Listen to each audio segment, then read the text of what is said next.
Normal একটা cows কাপড়কে tie-dye shibori করে নিজের জন্য এরকম বাটিক থ্রি পিস বানানোর মজাই কিন্তু আলাদা। হ্যালো এভরিওয়ান, আসসালামু আলাইকুম। শারমিন ইমাস ওয়ার্ল্ডে নতুন একটি ভিডিওতে সবাইকে স্বাগতম জানাচ্ছি। আজকে একটা টাই-ডাই শিবুরি আপনাদেরকে করে দেখাবো, একটা নতুন প্যাটার্নে, একটা নতুন ডিজাইনে।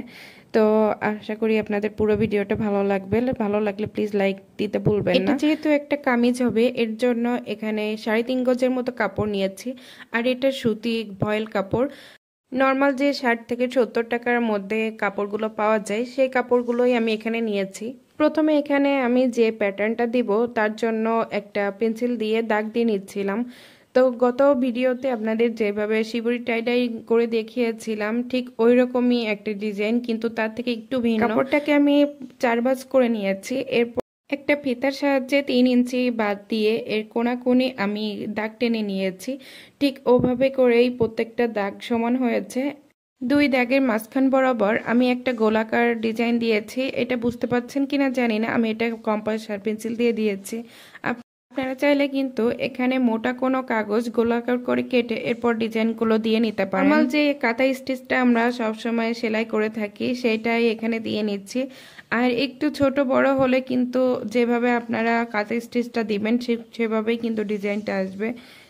প্রত্যেকটা লাইনে সেলাই শেষে একটু বাড়তি যে সুতা রাখা হয়েছে, সেই সুতা ধরে টান দিচ্ছি। দেখেন কত সুন্দরভাবে গুছিয়ে আসছে। আর এইভাবে করে মাথায় একটা করে গিট দিয়ে দিতে হবে। তার সাথে গোল যে ডিজাইনটা দিয়েছিলাম, ঠিক ওইটার সুতাও এভাবে টেনে যে বাড়তি কাপড়টা থাকছে সেটা আমি সুন্দর করে পেঁচিয়ে নিচ্ছি সুতার সাহায্যে। তো সুতাটা মাথায় একটা করে সুন্দর করে গিট দিয়ে নিচ্ছি যাতে না খোলে। আর যদি এটা খুলে যায় তাহলে কিন্তু যে শেপটা, যে ডিজাইনটা আমরা আনতে চাচ্ছি সেটা আসবে না। তো পুরো কাপড়টা বাঁধার পর ঠিক এমনই দেখা যাচ্ছে।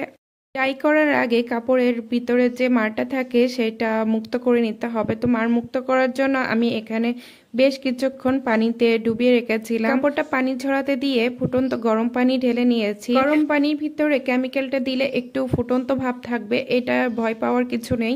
তো এটা দেওয়ার পর আমি রংটা দিয়ে দিচ্ছি। আর রংটা খুব ভালো কিনা এটা আপনারা কিভাবে বুঝবেন? তো এখানে রংটা যখন ঢালার পরে মেশানো হবে, উপরে একটা গোল্ডেন ভাব আসবে। আর এই গোল্ডেন আবার যখন উপরে ভেসে উঠবে তখনই বুঝবেন যে এই কালারটা ভালো আছে। আর এরকম যদি না হয় তাহলে শুধু শুধু কাপড়টা ভিজাবেন না, রঙের ভিতরে কাপড়টাই নষ্ট হয়ে যাবে।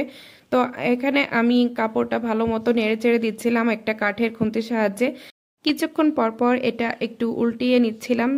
আর এটা আমি আধা ঘন্টা থেকে 40 মিনিটের মতো ডুবিয়ে রেখেছিলাম রঙের পানির ভিতরে। এরপর আমি ভালোভাবে ওয়াশ করে নিয়েছি। এখন আমি এই সুতাগুলো খুব সাবধানে কেটে নিচ্ছি। বাটিক করার সব থেকে আনন্দের মুহূর্ত হচ্ছে এটা, যখন আপনি এই সুতাগুলো খুলে দেখবেন যে কেমন রঙের ডিজাইনটা এসেছে। তো এই তো আমি এখন খুলছি, আপনারা দেখেন মাশাআল্লাহ কত সুন্দরভাবে কালারগুলো চলে এসেছে। আমি ভ্যাট রং দিয়ে করেছি, কারণ ভ্যাট রং অনেক টেকসই একটা কালার, সহজে এই রংটা কিন্তু ওঠে না। তো এর জন্যই আমি পুরো কামিজটাই এই রং দিয়েই করেছি। ঘরে বসে অল্প খরচে কিন্তু আপনারা নিজেদের জন্য এইরকম বাটিক থ্রি পিস বানিয়ে নিতে পারেন। কাপড়টা ওয়াশ করার পর রোদে না শুকিয়ে এমনি নর্মাল বাতাসে শুকিয়ে নিলেই হবে। শুকানোর পর কাপড়টা অবশ্যই আয়রন করতে হবে। আর আয়রন করার পর দেখেন কত সুন্দর দেখা যাচ্ছে। নতুন কিছু ভিডিও দেখার জন্য চ্যানেলটি সাবস্ক্রাইব করে রাখবেন। আজ এই পর্যন্তই, আল্লাহ হাফেজ।